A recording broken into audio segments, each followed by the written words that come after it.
네, 안녕하십니까. 네, 맨날 나오시는 분만 나오시네요.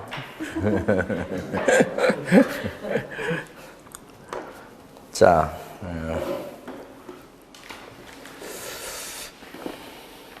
내일이면 끝나죠, 이제. 네. 오늘은 어디를 좀 볼까요?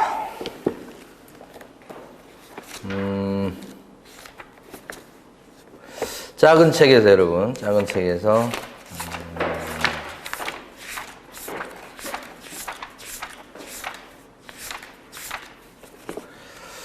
146페이지 보겠습니다. 산지라고 되어 있는 부분. 산지가 임야를 얘기하고요. 임야를 관리하는 법이 산지관리법이라고 있습니다. 그래서 이제 크게 이제 투자할 때 146페이지.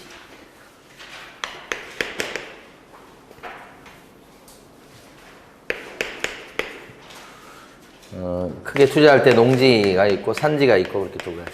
산지가 임야. 지목상으로는 임야라고 불러요. 지목은. 농지는 지목상으로 보면 농지는 전, 답, 과수원 이렇게. 과수원은 잘 없고 보통 전답이죠.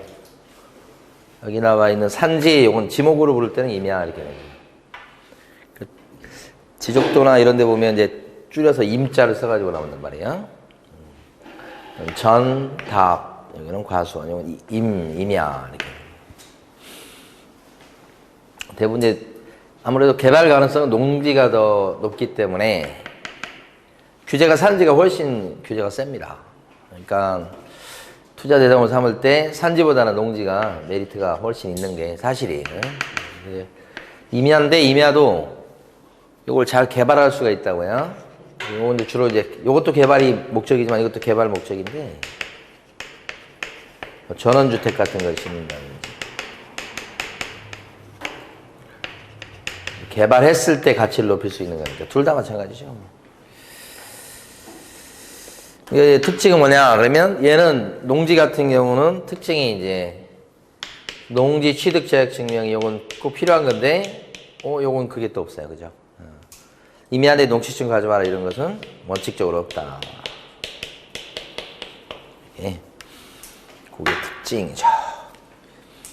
그리고 이제 보통 지번으로 봤을 때 산지 같은 경우는 산자가 앞에 붙어요. 393 이렇게 하면 임야란 뜻이에요, 이게. 보통 이거 빼고 나머지는 그냥 일반 지번이고, 이건 산 지번이고, 이런 농지 같은 경우는 그냥 93 이렇게 나오죠. 번지수가. 산자가 없고, 구별이 돼요. 이렇게. 이렇게 딱 보면, 요게 임야구나. 이렇게 알 수 있죠. 근데 이제 산지의 종류가 밑에 1번에 보면, 그 산지가 크게 두 가지로 나뉘어 있어요. 하나가 보존산지가 있고, 준보존산지 이렇게 두 가지로 나뉘는데 거기 지금 146페이지 위에 보시면 보존산지가 뭐 임업용이 있고 공업용이 있고 뭐 공익용이 있고 그런다고 그러잖아요. 예, 그러니까 어쨌든 보존산지 그러면 여러분들 입장에서 봤을 때는 멀리 해야 될 땅이다 이렇게 보시면 돼요. 보존산지 별로 안 좋지.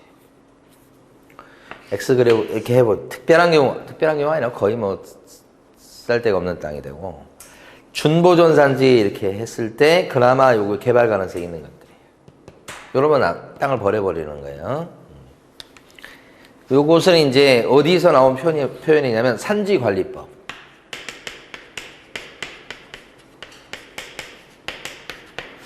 농지 같은 경우는 농지법이 있습니다. 이렇게. 산 같은 경우는 산지관리법이 있어요. 이렇게. 근데 요게 별개로 보실 게 이게 농지든 산지든 간에 용도 지역은 또 별개예요. 용도라고 흔히 얘기하는 거 있죠. 용도. 별개지, 별개. 근데 보통 이제 보존산지 같은 경우는 용도지역을 보면 어떤 게 맞냐면 농림지역, 자연환경 보존지역, 용도지역. 이게 정확히는 용도지역입니다. 자연환경 보존지역. 이런데 용도지역이 이렇게 된다 그러면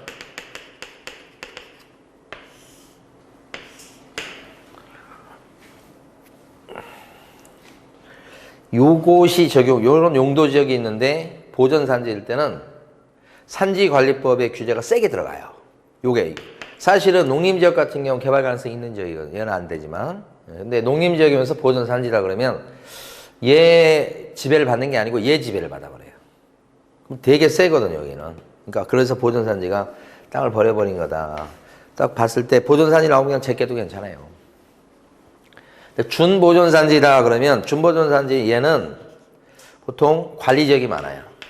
100%는 아니에요. 근데 거의 관리지역 내에 있는 임야 같은 경우는 준보존산지로 해요. 이렇게 되면 준보존산지는 이게 좀 쓸모있는 땅이라고 그랬잖아요. 농지만큼은 아니에요. 그런데 준보존산지일 때는 얘가 적용돼요. 얘가 맹탕이에요. 맹탕. 그러니까 준보존산지 이렇게 돼 있으면 얘는 맹탕이라는 얘기는 여기서는 규제를 안 해요. 이걸로 규제를 받아. 그러니까 준보존산지인데 관리지역이에요. 그럼 관리지역 내 땅이에요. 그냥 지목만 임야일 뿐이지. 그러니까 개발 가능성이 올라가겠죠. 요거로 적용받으니까. 얘는 얘를 적용을 하고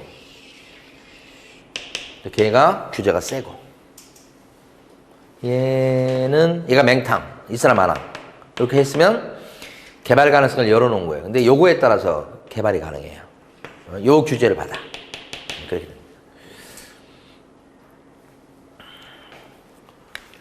됩니다. 너무 쉬워요. 그래서 147페이지 가면 뭐 공익용 산지 뭐 이런 게 나와 있잖아요. 근데 이제 전부 다 요게 이런 용도 이런 것들이 어디에 같이 나오냐? 이런 것들이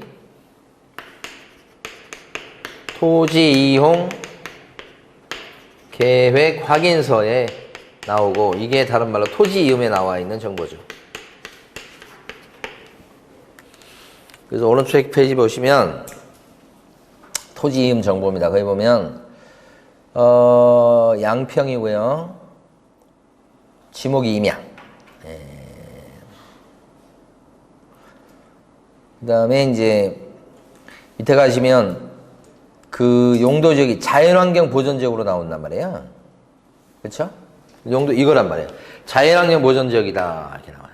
근데 또 밑에 한 칸 내려가 보시면 뭐라고 나오냐면 공익용 산지 이렇게 돼 있잖아요. 그래서 보존산지 이렇게 돼 있잖아요. 산지관리법 이렇게 돼 있잖아요. 그럼 이게 무슨 얘기냐면 보존산지이면서 자연환경 보존지역이다. 이렇게. 자연환경 보존지역 이거로도 땅이 이제 개발 가능성이 제로인데 보존산지에 들어가면 어떻게 되세요? 더 세다고 그랬죠, 얘는. 그럼 개발 가능성은 제로입니다. 보시면 막 산중에 있는 그런 임야 같은 걸 진짜 얘기하는 거예요, 얘는. 뭐 쉽게 말씀드리면 설악산을 개발하겠다, 막 그거 비슷한 거예요. 그 정도까지는 아니어도 하여간 완전 쓸모없는 땅이다 이렇게 생각하시면 돼요. 공익용인지 뭐 임업용인지 다 비슷비슷해요. 자, 그런데 이제 148페이지 가면 뭐가 나오냐면 준보존산지가 나와요.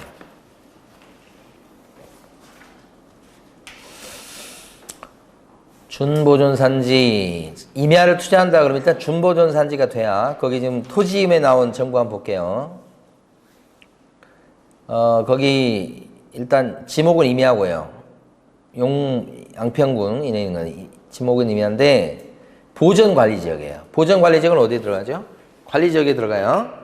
이게 관리지역이 이제 계획관리지역도 있고 보존관리지역도 있고 생산관리지역도 있고 이렇게 관리지역이 세 가지로 나누어요 또. 그러니까 관리지역이 들어가요.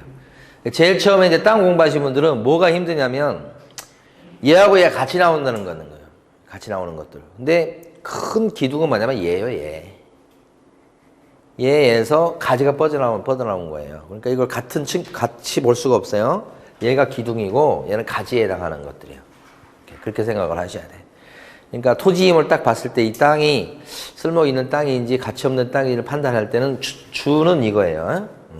이거 보면 뭐가 있어요? 도시적 있잖아요. 도시적. 도시적 귀족이에요. 귀족. 양반이라고 그랬잖아요. 그리고 나서 이제 관리지역. 그 다음에 농림지역. 그 다음에 자연환경분. 도관, 농자. 이렇게 신분. 땅이 신분이에요. 신분. 이걸 벗어나기 힘들어요. 근데 이제 거기에 조금씩 규제를 하는 게 있는 건데, 여기인데, 요 보존단지가 되면 규제를 엄청 세게 하는 거예요. 규제, 이렇게, 요런 지역이 들어가는데, 보존산, 준자가 들어가잖아요. 이거 맹탕. 있으나 마나. 양념 역할을 전혀 못 하는 거예요. 그러니까 얘는 그냥 이렇게 써놓고, 임야니까 이렇게 써놓고, 요 규제를 받게 된다. 그래서 밑에도 보면, 보존관리적인데 밑에 보면 준보존산지라고 나와 있죠. 그러면 준보존산지는 맹탕. 괜찮다는 뜻이에요. 보존관리지역에 있는 땅이에요, 땅. 근데 지목이 뭐일 뿐이에요? 임야. 그러면 그것도 있을 거 아니에요? 보존관리지역인데 지목이 전답도 있을 수 있죠.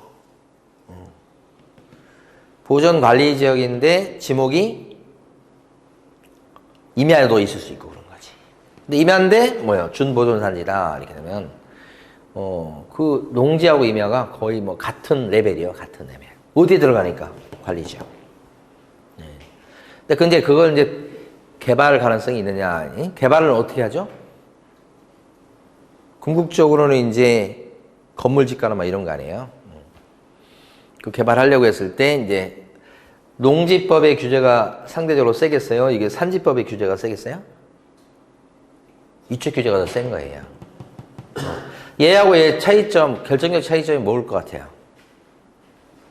지목상 농지 이렇게 하는데 경사도예요. 경사가 이렇게 급하잖아요. 그럼 임야 쪽으로 분류가 되는 거예요. 경사가 이렇게 급하면. 산. 보통 기준은 15도 정도예요. 15도 정도. 그러니까 15도 이상 돼. 15도, 20도, 25도, 30도 이렇게 되잖아요. 그 이상도 있겠죠. 그러면 임야 쪽으로 분류가 되고 일반적으로 15도가 안 되는 거죠. 평평한 이런 거.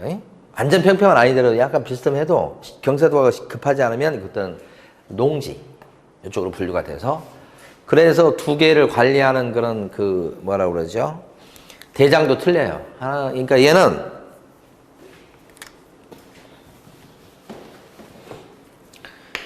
토지 대장으로 관리해요.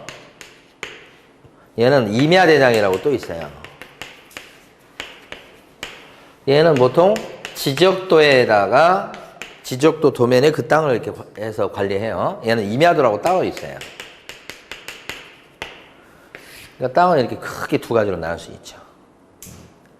그래서 농지하고 산지로 이렇게 나눠가지고 관리하는 것도 틀려요. 이렇게. 나라에서 관리하는 거 우리가 관리하는 건 아니고 나라에서 이렇게 관리하겠다고 하는 걸 우리가 어떻게 막을 수 있는 건 아니고 나라에서 우리는 이렇게 관리할 거야 이런 거죠. 근데 어쨌든 이렇게 임야 대장에 있고 임야도에 나오고 이런 산지지만 용도 지역이 관리 지역이다 그러면 괜찮은 거란 말이에요.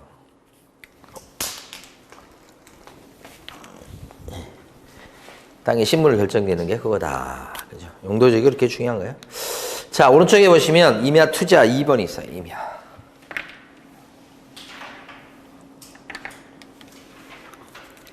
땅값이 어디가 더 비쌀 것 같아요? 이거 개발하는 게 훨씬 힘들다고 임야 쪽이. 이쪽 개발할 때는 어떻게 개발하냐면 산지 전용이라고 그래요. 산지 전용 허가.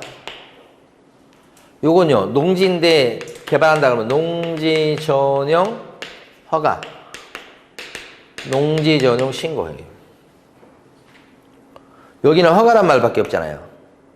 허가가 센 거예요? 신고가 센 거예요? 허가가 센 거지. 요거 허가 받는 경우도 있어요. 규모가 크면. 근데 신고하는 것도 있어요.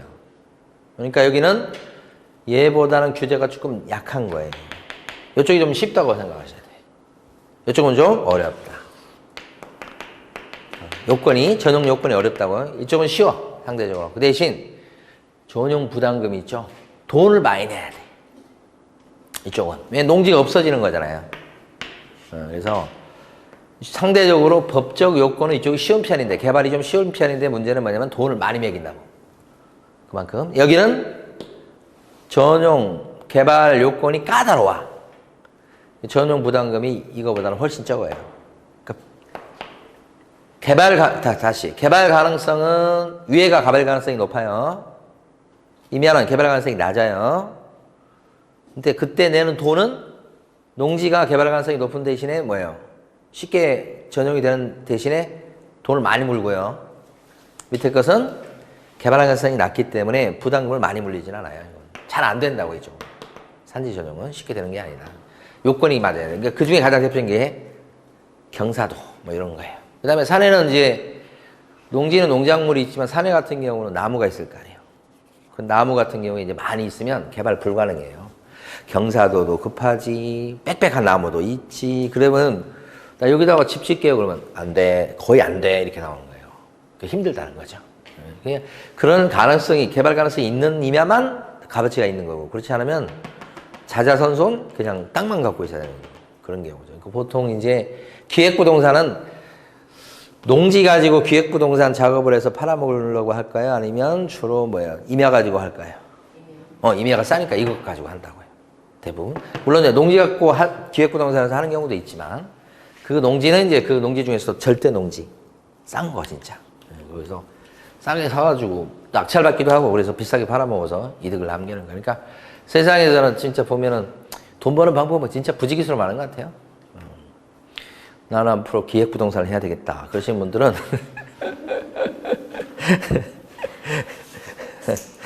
자, 임야에 관심을 가지시고. 그러면 만약에 이게 싸잖아요. 그러면 이제 투자 수익률로 봤을 때 제대로 딱 뻥튀기가 되면 이게 수익률이 엄청나겠죠. 그 대신 한번 잘못해서 묻히면 어떻게 돼요? 잠기면 자자손손 잠길 수 있는 거죠. 네? 네. 자, 149페이지 보시게 되면 임야 투자에서요. 가로 1번 보면 농지보다 싸다. 그 다음 면적은 좀 크다. 그 다음에 이제 가로 2번 보면 임업용 산지의 활용 가능 행위 이렇게 돼 있잖아요. 근데 우리가 흔히 할 수 있는 건 아니고요.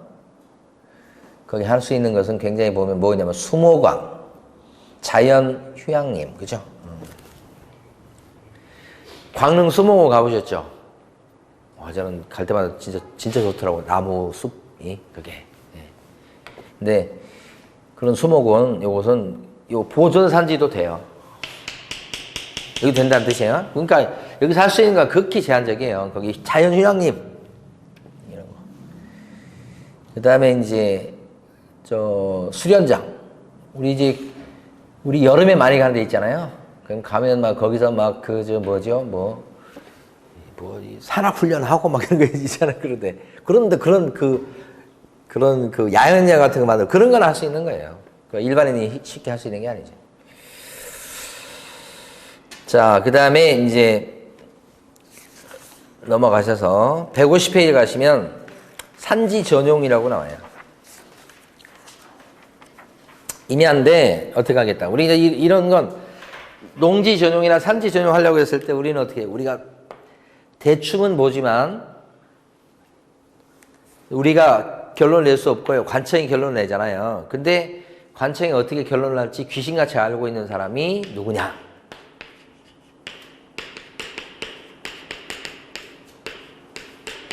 그 군청이나 시청 이런 앞에 가면 토목설계사무소가 있어요. 그 사람들은 이거 해주고 돈 받는 거예요. 내가 농지가 있어. 이 농지 이거 집 지으려고 그러는데 어떻게 하면 돼요? 그러면 농지 전용해야 되거든요. 그러면 돈 얼마 들어가고 거기 어떤 건물 지을 수 있고 절차는 어떻게 되고 그것을 여기서 컨설팅을 해줘요. 그거 돈 받아먹는 거예요. 임야가 있어, 임야. 임야에다 여기다 저기다 건물 올리고 싶은데 할 수 있어요? 이게. 할 수 있을지부터 검토를 해야 되는 거예요, 이게. 예?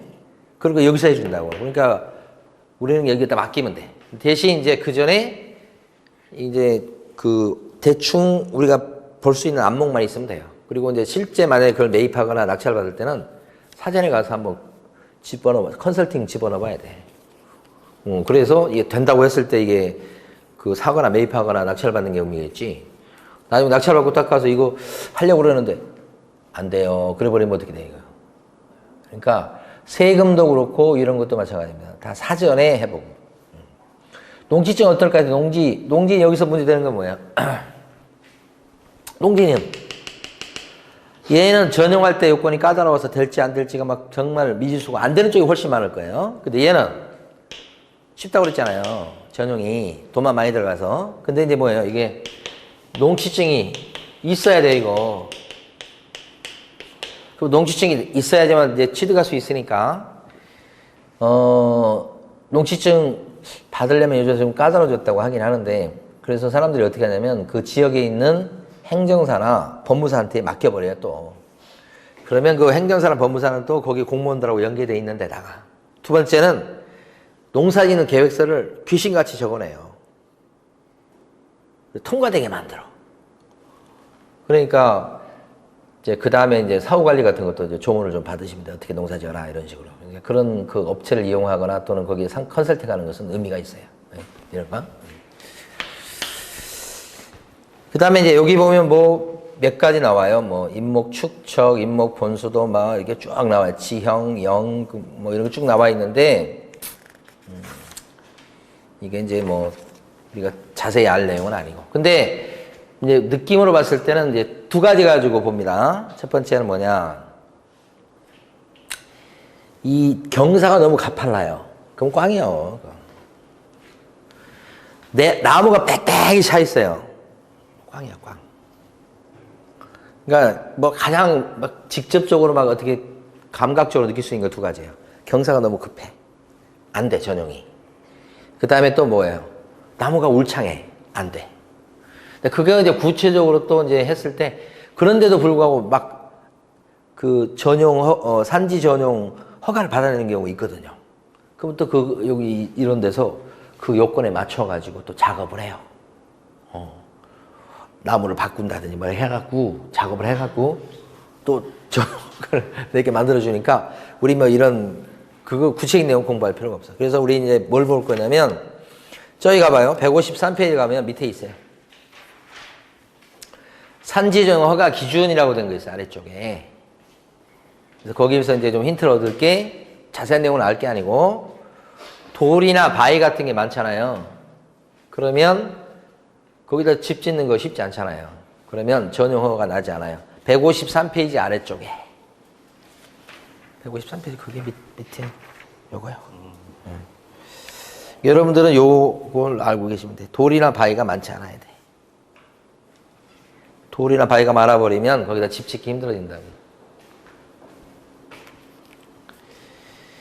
그 다음에 그 상수원 보호구역, 쉽게 말해서 한강 뭐 이런 거 있잖아요. 그 물, 정수에서 우리 먹는 물 나오는 데 있잖아요. 거기에서 멀리 떨어져 있어야지. 가까운 데는 집을 짓게 만들어 놓으면 상수원을 갖다가 더럽힐 수 있단 말이에요. 거기서 저기 뭐냐, 오폐수 같은 게 나올 거 아니에요. 근데 그거 상수원으로 흘러버리면 문제가 생기잖아요. 그래서 그런 데는 전용이 잘 안 돼요. 뭐 구체 기준이 있는데 우리가 그럴 것까지는 알 필요 없고. 상수원이 가까운가? 이런 거. 그 다음에 경사도가 심하지 않아야 됩니다. 그 경사도 기준이 15도예요.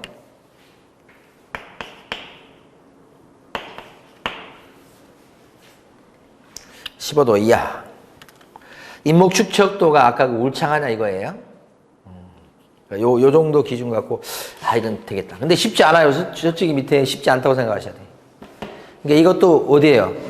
보니까 준보존산지의 관리지역 이렇게 들어가면 혹시 가능성이 있어 보여요. 그렇다고 다 되는 게 아니고 방금 전에 봤던 것처럼 경사도가 심하지 않아야 되고 그 다음에 이제 뭐예요? 나무가 막 울창한 숲이 있거나 그러지 않아야 되고 상수원으로부터 멀리 떨어져야 되고 돌이나 이 바위 같은 거 이런 것들이 심하지 않아야 되고 이렇게.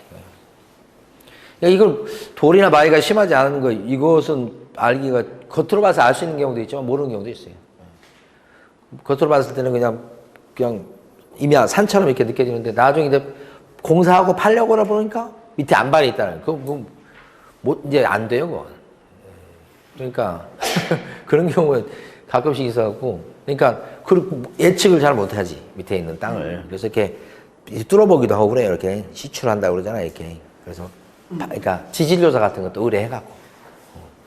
임야를 사서 토사 팔아먹는 것도 허가가 받아야 되나요? 그럼요. 마음대로 할 수 있는 게 아니죠. 그 나라에서 관리를 합니다. 그 자체는. 예. 그래서 그 토사 채취 허가 받고 그렇습니다. 그 허가 절차가 다 있어요. 뭐 저기 함부로 자기 그거라고 해서 할 수 있는 건 아니고요. 관리를 합니다. 그 나라에서. 당연한 거죠. 그 다음에 이제 산지 정보 조회 다음 페이지 나와 있는 게 있죠. 이게 산림청에서 요 저 임야에 대해서 관리하면 산림청 지금은 어디 여기는 산림청 그 관리하는 나라가 저 기관이 산림청이고 옛날에 이거 농업진흥청이라고 그랬는데 지금 어디 뭐로 바뀌었는가 모르겠어요. 지금 농림부 그죠? 농림 뭐 식품 뭐 이렇게 되는 것 같더라고. 그 안에 들어가 있겠죠 지금은. 완전히 나라에서 관리할 때 두 개가 틀려요. 그 다음에 156페이지 가보시고.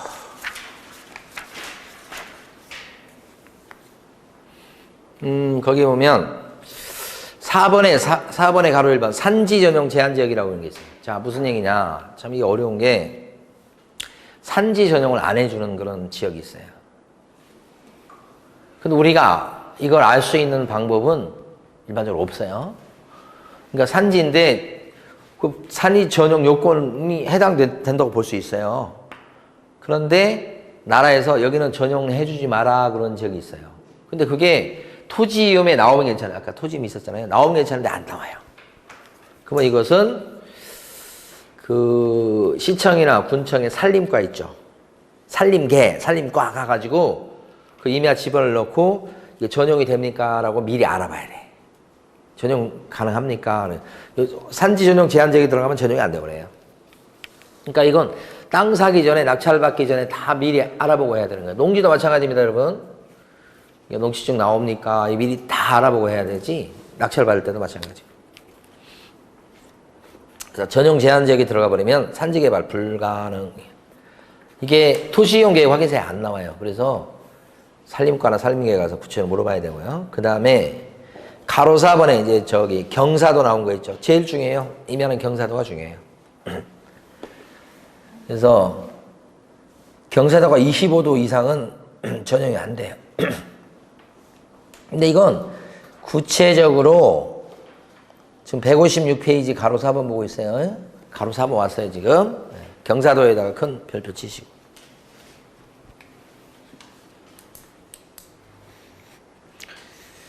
자, 그런데 이걸 확인할 수 있는 게 있어요, 있기는. 저 안 갖고 왔는데. 여러분, 핸드폰에서 임야 정보 다드림이라고 한번 포털에서 검색해 보세요.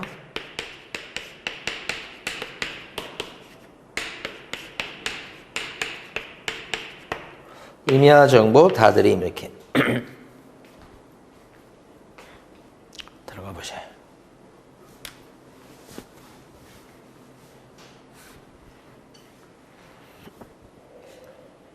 됐어요. 지금 여기 있네. 그래서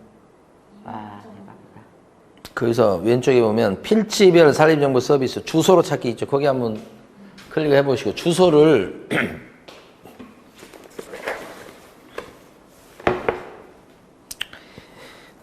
큰 책의 195페이지 보세요. 큰 책에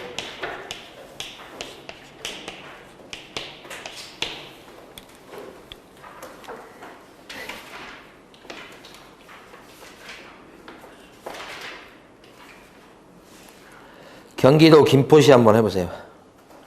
경기도 김포시 고촌읍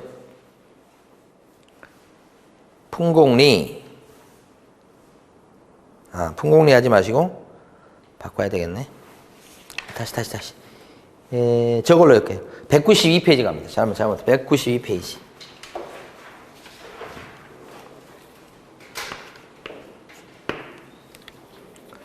그 주소 신곡리 산 5번지 이렇게 나온 거 있죠. 산자가 있죠. 그러면 임야라는 뜻이에요. 그걸 한번 검색을 해보세요.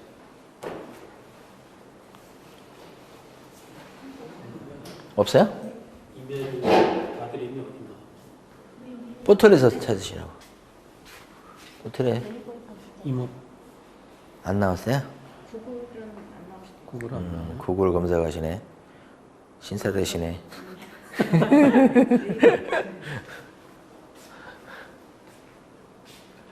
이게 처음에는 다음이었다가 그다음에 뭐 네이버, 요새는 네이버 하도 네이버도 잘 안 하고 구글 많이 한다고 그러더라고.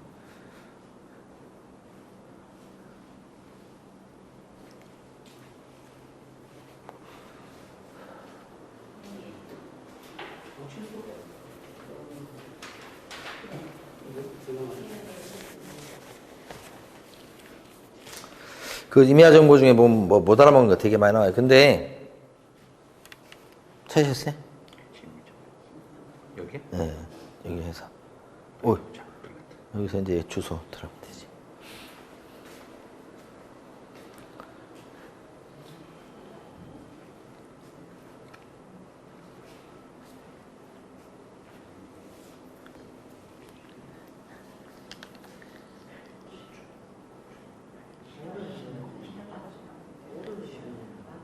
평평 안 돼요. 그러니까 치셨어요? 안 나와요? 이렇게 찾아가 5번 눌렀는데 안 나와요. 신공리. 이 지번을 치셔야지. 지번 안 치니까 안 나오지. 여기요? 지번을 쳐야지. 위에다 여기만 치면 돼요. 예, 5번은 왜 이건 안 해도 돼요? 5번까지만. 5번만 쳐보세요. 다른 건 이제 해보는 거니까. 그럼 그 중에서 이제 이미 안에 들어가면 돼요. 임야로 들어가요. 위에 걸로.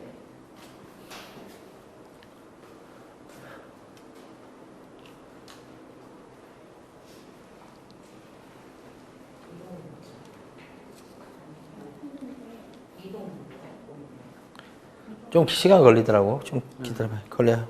시간 걸려요. 토지 정보를 보는 거예요? 아니, 산림 정보. 아, 살림. 산림 정보. 눌러놓고 좀 기다려야 돼. 엄청 오래 걸려. 아니, 오래 걸려요.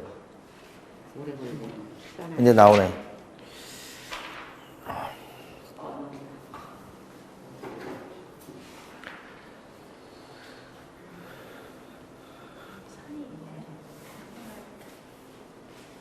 그러니까 여러분들이 이제 그 임야는 경매물건 나온 거 딱 봤을 때 갔는데 임야가 평평해요. 그리고 임야라고 하지만 뭐 나무도 그렇게 많지는 않아. 거기에다가 마을에서 가깝죠. 최고 최고.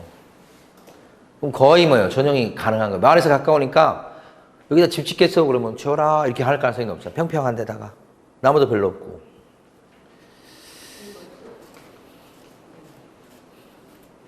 그 농지와 다를 바 없어요, 그런 건. 네. 나왔어요? 다른 거보다 거기 보면, 뭐 했는데, 다른 거보다 제일 관심사는 경사도예요, 경사도. 지형 정보에서 보면 경사도, 이렇게. 표고는 이제 높이잖아, 높이. 근데 높이는 이제, 표고가 표고가 0에서 100m 이렇게 돼 있잖아요. 뭐죠? 평평한 데부터 100m까지는 이렇게 있다는 뜻이에요. 그렇게 뜻인데 낮을수록 좋겠죠. 표고가. 그러면 경사도가 그죠. 그래서 이제 여기 보면 경사도 제로로 돼 있죠. 그러면 이제 다시 한번 검색해 볼게요. 여기가 지금 어디야? 신공리 산 5번지잖아요. 산 7번지를 한번 검색해 보세요. 그 경매 물건지는 아닌데 산 7번지로 바꿔서 한번 검색해.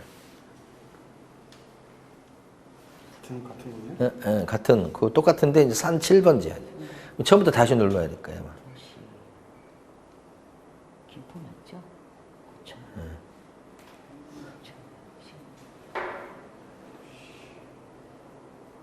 좀 기다리시면 이제 뜨겠죠. 예. 산 7번지.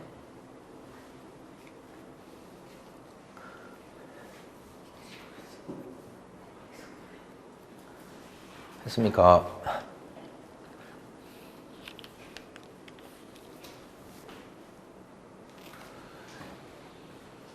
거기서 경사도 한번 봐봐요, 경사도.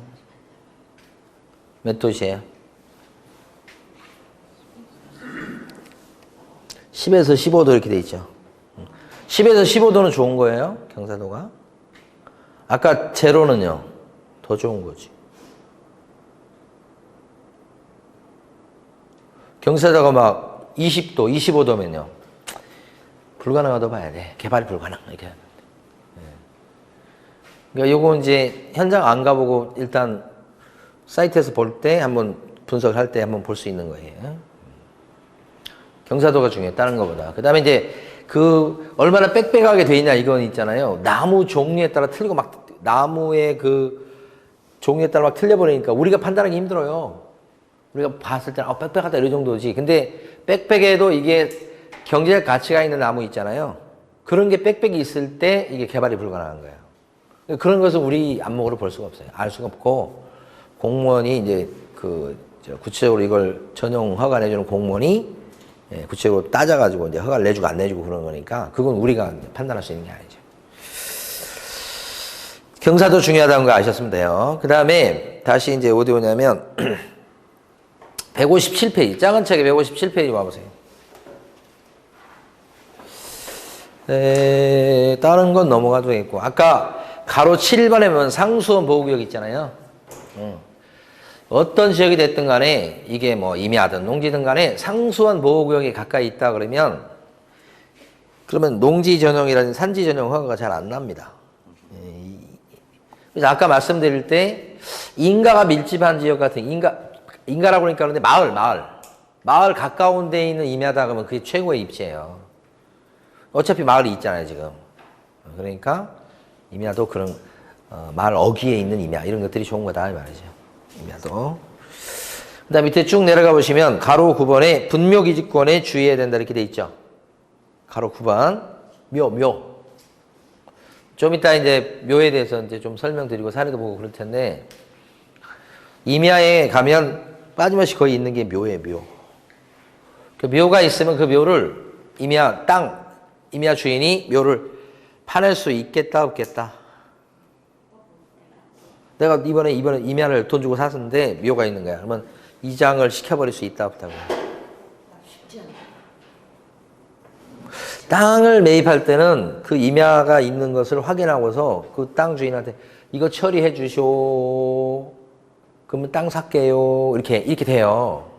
뭐 자기 묘든 아니면 남의 묘든 간에 처리해 주세요. 이렇게. 우리 이번에 이제 부산에 있는 무슨 바닷가에 있는 호텔이 이제 매물로 나왔어요. 얼마나더라? 180억. 근데 이제 협상은 안 되고 무조건 180억이에요. 근데 이제 그거 내놓을 때 그 안에 있는 임차인들이 있죠. 앞에 그 상가도 있고 그랬는데 그 임차인들 싹 명도 치고 그리고 매물로 내요. 보통 팔려면 그렇게 해야 돼요. 그렇지 않고 그게 있어. 그러면 그게 이제 다른 사람이 그걸 살려고 그랬을 때 거기 있는 임차인 같은 경우에 최장 10년을 보호를 받게 돼 있어요. 그러면 그거 나갈 때까지 그 해가서 개발을 못 한다는 것은 굉장히 비용 부담이 크죠. 그 시간에 대한 비용 부담이. 그러니까 다 비워놓고 매물로 나와야지 시장에서 거래될 확률이 굉장히 높아지는 거예요. 그 매물도 지금 보니까 한 400평 정도 되더라고요. 400평에 지금 180억이 나왔으면 평당으로 치면은 한 5천 되는 거지. 5천 원. 비싼 건 아니에요, 그렇게. 부산도 보니까 뭐 서면에 있는 건요, 평당 8천 뭐 이러더라고요. 8천 뭐. 그래서 깜짝 놀랐어요. 평당 8천이라고. 근데 그 바닷가에 있는 그 호텔 같은, 내 이름만 되면 다 아는 여러분들. 옛날 오래된 호텔이에요. 근데 이제 매물로 나왔다는 소리 함부로 못하니까 지금. 근데 어쨌든 근데 이제 그 지역에 있는 중개업소 말씀 못 드립니다. 그래가지고 근데 거기도 다 명도를 치고 하잖아요. 그러면 임야도 마찬가지입니다. 내가 임야 살 거니까 거기 보니까 비닐하우스 있다, 컨테이너 있다, 묘 있다 그러면 다 처리해 주셔. 그럼 내가 살게 이렇게 되는 거야. 일반 매물 같은 경우도 보면 상가가 매물로 나올 때 명도가 된 거하고 안 된 거 가격 차이가 나요. 그러면 좀 비싸더라도 명도 된 것을 원한다고. 명도 안 된 것은 상대적으로 명도 비용이 있기 때문에 싸게 나오겠지. 근데 싸게 나온 대신에 아마 수명이 많이 단축될 거예요. 명도 칠 때. 상대방 안 나가주거든요. 보상비 줘야 돼. 다 그 비용이 들어가 있는 거예요. 그러니까 명도까지 다 쳤으니까 180억이지. 명도 안 쳤고 그러면 이거 더 싸지. 예. 이건 임야도 마찬가지. 그러니까 임야를 매입할 때는 묘가 있는지를 잘 보시고 묘가 있다면 처리해 주도록 해. 근데 경매 같은 경우는 어떻게 해요? 강제로 받는 거잖아요. 소유권을 강제로 뺏는 거잖아요. 어떻게 보면. 그렇기 때문에 그 낙찰을 받은 사람이 이제 그 다음에 이제 명도 작업을 해야 되는 거예요. 그래서 묘가 있다 그러면 묘 때문에 뭐요? 가격이 많이 떨어지는 거예요. 그러면 이제 그 묘를 갖다가 명도를 해서 명도를 다른 게 아니라 이장을 시키면 되겠죠. 이장을 시키면 시간이 좀 걸릴 텐데 그러면 그 땅은 제값을 또 받게 돼요. 묘가 있으니까 별로 이렇게 좋은 인상은 아닌데 다 이거 밀어버리고 또 건물 올려놓으면 또 사람들은 또 뭐요? 좋다 생각해요. 그러니까 그렇게 뭐든지 보면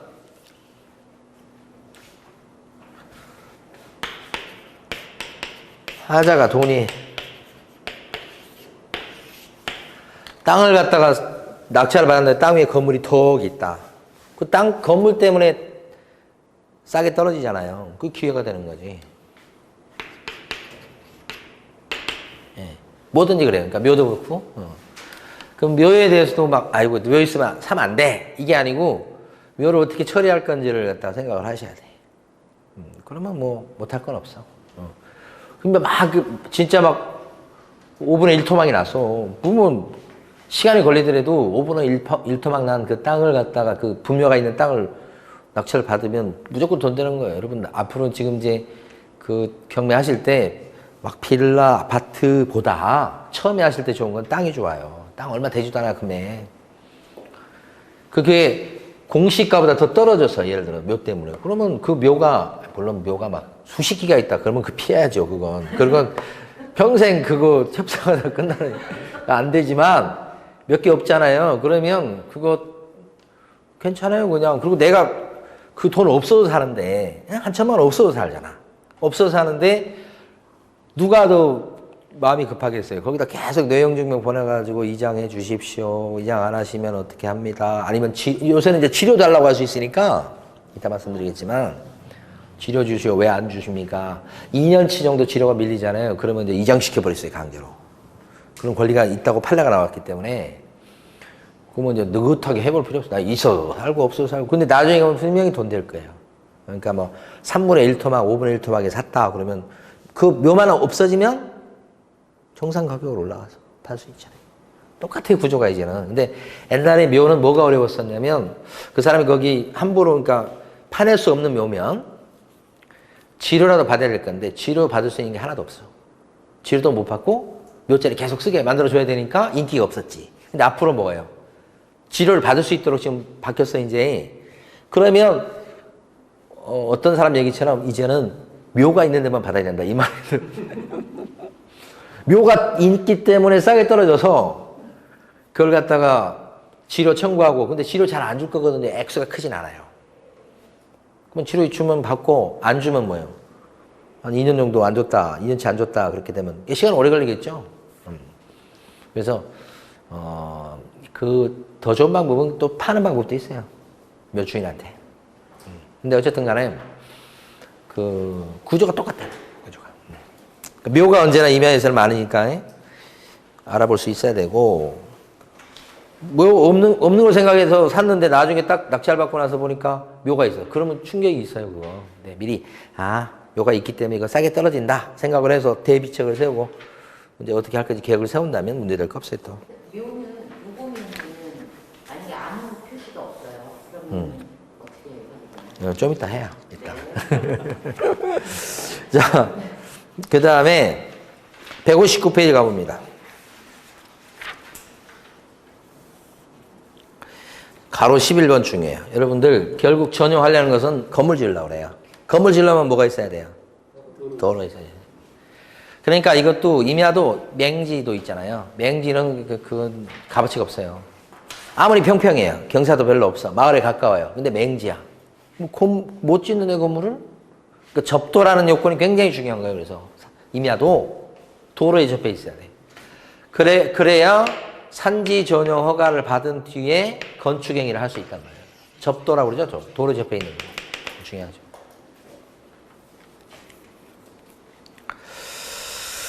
자, 그래서 거기 보면 이제 임야의 특징이 여기 나와 있는 게 있는데 한번 읽어보고 쉬도록 하겠습니다. 경사도가 임야의 특징은 가파르다. 그 다음에 빽빽하면 축적도라고 합니다. 개발이 불가능하다. 그 다음에 이제 묘가 일반적으로 많다. 굉장히 많아요, 묘. 없는 임야가 없을 정도로. 근데 묘를 여름철에 가서 묘를 이렇게 발견하는 것은 어려울 수도 있어요. 겨울철에 가면 좀 발견하기 쉽고 그렇습니다. 그러니까 보통 이런 얘기가 있잖아요. 땅을 매매할 때는 겨울철에 해라 그런 얘기가 있어요. 땅을 개량. 그러니까 특히 임야 같은 경우는 더 그래요.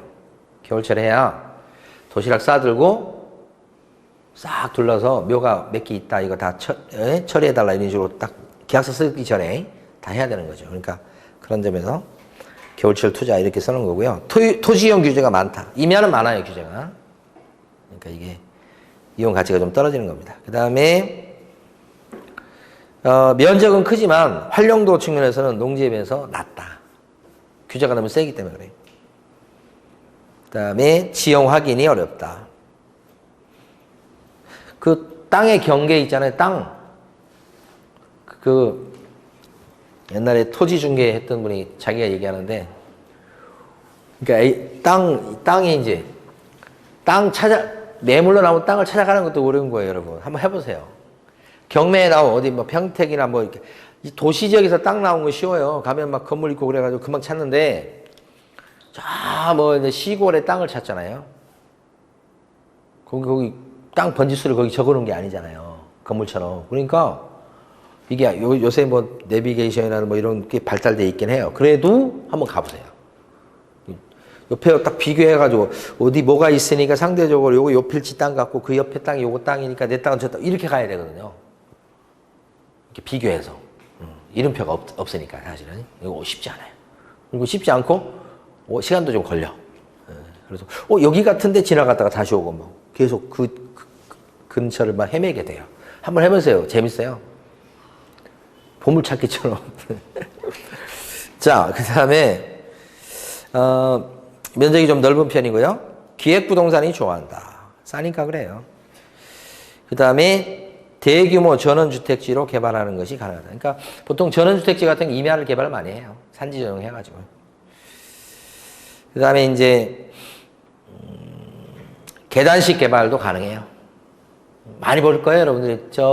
전원주택 지어놓은 거 보면 이렇게 되는 거 있잖아요. 전원주택 지어보면 이렇게 돼 있고, 이렇게 돼 있고, 이렇게 돼 있고, 여기 집이 있고, 여기 또 있고, 이런 거 있잖아요. 이걸 계단식 개발이라고 해요. 이걸 이렇게 해가지고 이걸 개발하려고 그러면 다 밀고 비용이 많이 들어가잖아요. 그러니까 층층 이렇게 해서 모양도 좋고, 그 다음에 조망권도 이게 더 나을 수도 있잖아요. 네? 이게 그래서 그게 가능하다. 자, 쉬었다가 계속합니다.